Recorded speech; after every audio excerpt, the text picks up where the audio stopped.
Hello, everyone. Good morning or good afternoon, or good evening, depending on what side of the world you're joining us from.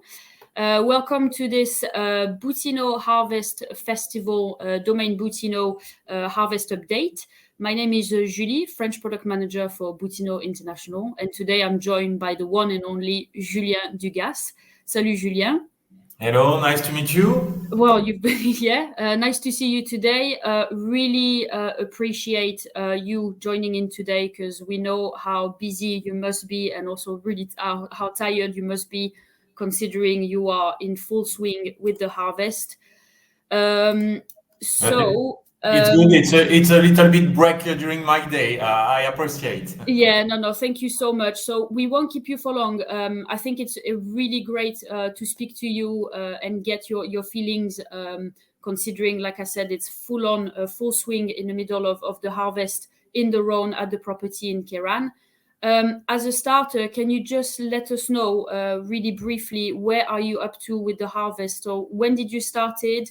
Where are you now? And when do you think you're going to finish? I started the 13th September by the Sierra. Sierra back the cellar. It was my first plot that I pick. And today I picked 80%, 70-80% of the grape for the cellar. And I hope finish the harvest Sunday evening because we have maybe we will have a rain Monday here, and I really like to finish Sunday, and we don't stop to work. Why? Today we have a perfect ripeness. The sanitary state is still good, still okay.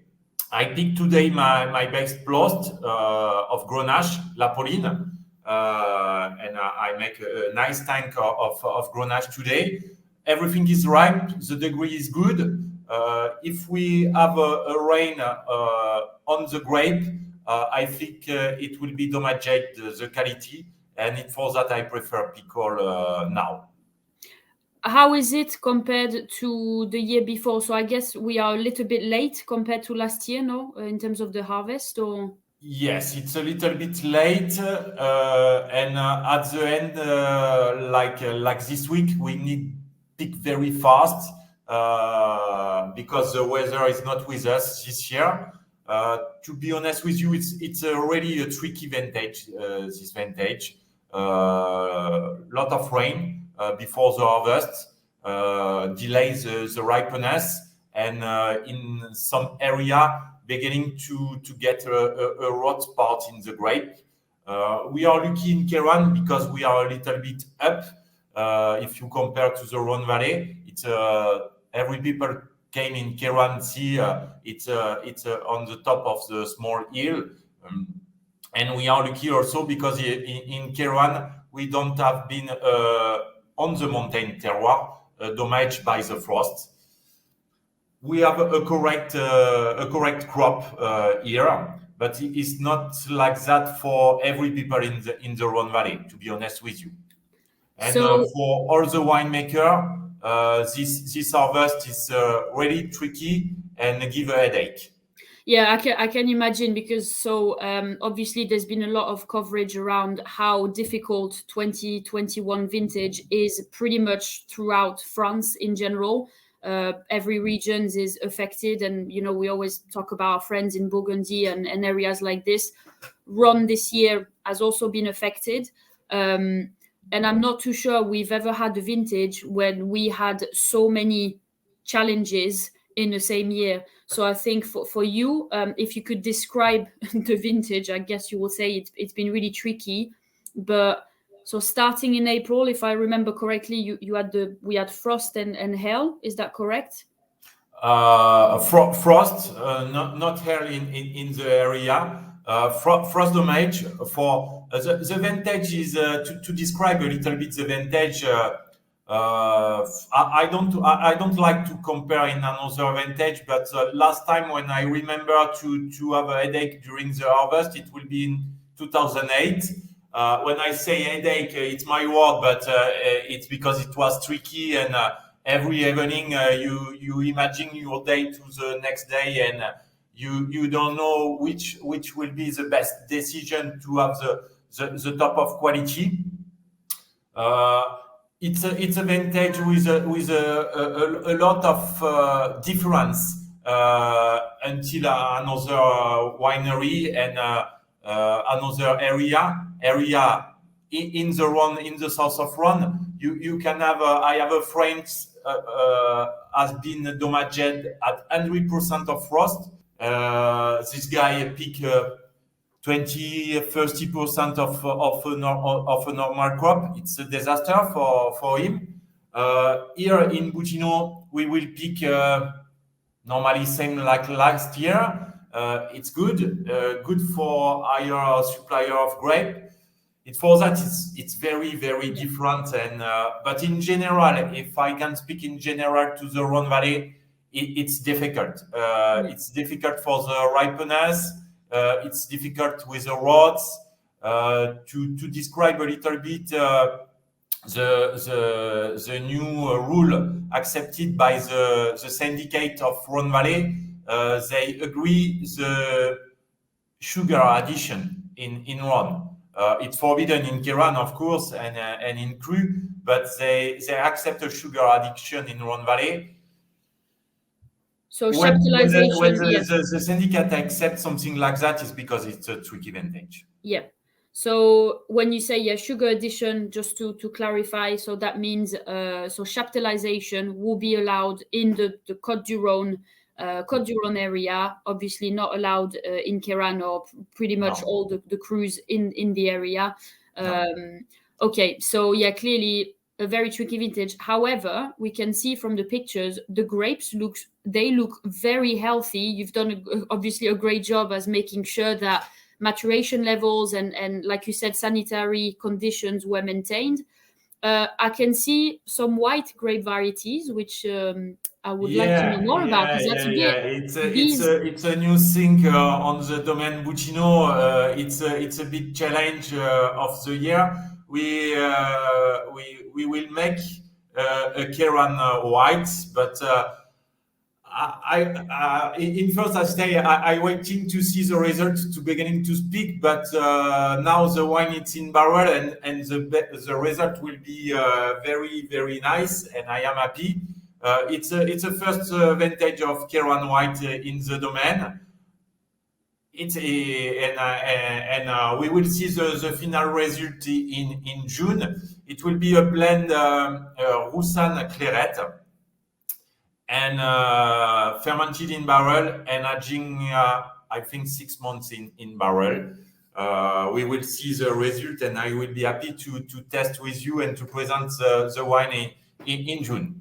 I think that sounds amazingly exciting, especially because I think the production of white in Kiran is very limited. I think it's only 5% of the total production. So doing something it's more for place than to supply a big market. It's more challenge, and every people make a white Kiran in the area is just to show to your neighbor and winemaker, oh look that I do in white wine, test my show me you, etc. etc. It's more a game than to supply a real market, but it's nice. It's nice. Good. And in terms of so the reds as well, so we've seen a couple of pictures. The Carignan looks great. You've got, you had a couple of days on sunshine, so now I guess the big challenge is just finishing to put all your grapes into the cellar by Sunday, and so you can have a party and enjoy the rest of but I'm scared. I fear about the weather. Normally Monday we will have it's announced. You can say announced in English. It's announced. It's forecasted. Yeah. It's forecasted. Sorry, 60 millimeter of rain. And 60 millimeter of rain will be not benefit for the grape and for the appellation. It's for that I hope really finish before this rain. Yeah. I guess having the cellar just at the bottom of the area where, you know, obviously we've got the vineyards and we just have the cellar that's not really far. At least, yeah, we can say, so this is just in front of literally in front of the cellar. So then the space in between the moment you harvest and the moment you take it to the cellar, I guess that's the beauty of it. You don't have much time. You can literally take the grape, putting in the cellar, and limit the amount of time that, you know, there is a risk of like you said, disease or anything, because yeah, the grapes do look absolutely fantastic. Can you just, Kate, I know you are in the background. Thank you for sliding all the pictures. There is a picture that I would like to come back on, the maceration with the ice. Yeah, if Julien, can you tell us, can you explain a little bit what's going on here? Yeah. This was in beginning of the harvest, and when we pick the grape the afternoon, and when we start a tank, I use a little bit of dry ice. It's a carbonic ice. Is to protect the grape and to decrease the temperature inside the grape. It's a dry ice. Why dry ice? Because you don't add a water in the tank. Don't worry. When the ice melt, it's give a cold temperature and smoke. And this smoke is CO2, protect to the oxygen, the new juice, and decrease the temperature. Okay. It's plenty of cellar work like that, and I like to work like that when the temperature is very high. It's benefit for the quality. Okay. I think we teased some interest with the organic. Sorry, not the organic, with the Queyran Blanc.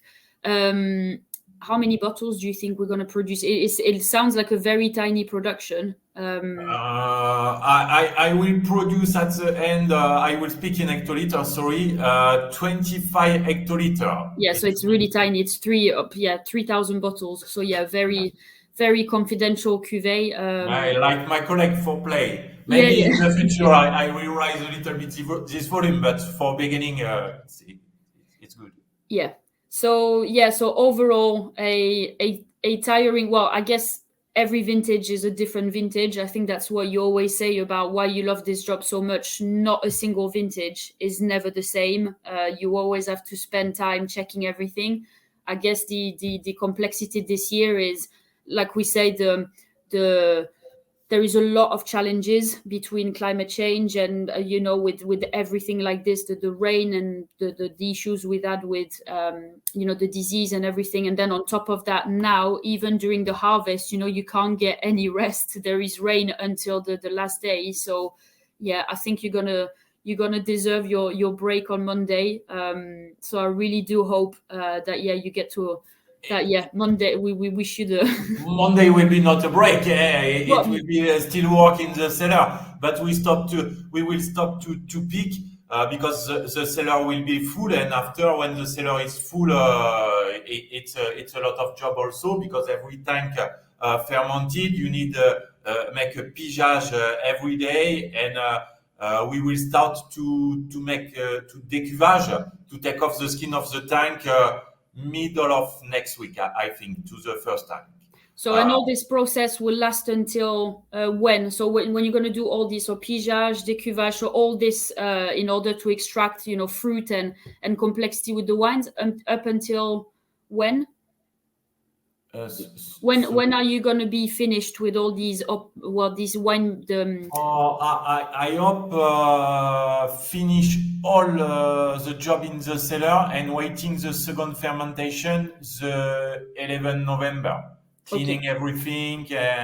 It will be my first weekend. I think my first real weekend after the 11 November. Yeah. Yeah, this year, to summarize a little bit, this year I need to be more close the grape, more in the vineyard to control, to see the evolution of grape more than another vintage. And the first tank finished to fermented give me a feeling to the capacity and the concentration of the vintage. It for us it will be a little bit quite similar to 2020 with my first Sierra plot. A little bit more fruit and less tannin, but still good. Well, but it's the first time. I will be more accurate when I will finish the fermentation in the cellar. Good. And then so we will be able to taste vintage 21 of Keran. Well, I guess we're going to have to wait about 2 years until it's released, which is going to be a year and a half or 2 years, really, because we always, again, this slow fermentation, maturation, which is our... I present to you the